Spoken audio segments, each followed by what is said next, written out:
Malaria. For malaria, we are going to be detecting only Plasmodium vivax and Plasmodium falciparum using this particular rapid diagnostic test kits. In the following tutorial, we'll be detecting antigens. In the following tutorial, we'll be detecting antigens and Plasmodium falciparum in a patient's blood. To be noted, for malaria, we use blood collected in EDTA vial or the purple capped vial. We do not use serum or plasma. For this particular tutorial, we'll be using the Malcard test kit. Before performing any tests, please read carefully and thoroughly the manufacturer's insert kit manual that has been provided within the box.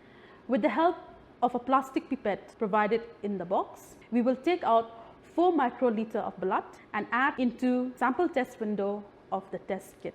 We will then add 3 drops of buffer solution and allow to soak it through and wait up to 20 minutes for interpretation and reading of the results. Results interpretation.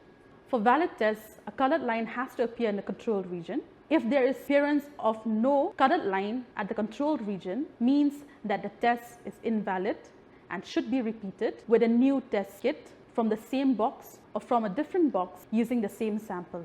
For valid tests, a colored line has to appear in the control region.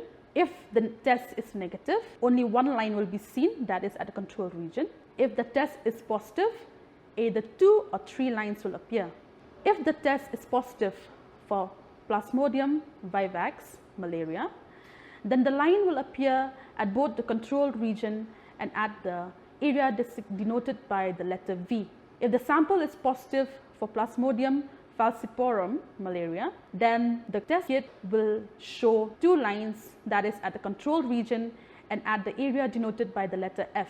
There are certain special cases where the sample can also have both Plasmodium vivax and Plasmodium falciparum, which we call it a mixed infection of malaria. In such cases, all 3 lines will appear.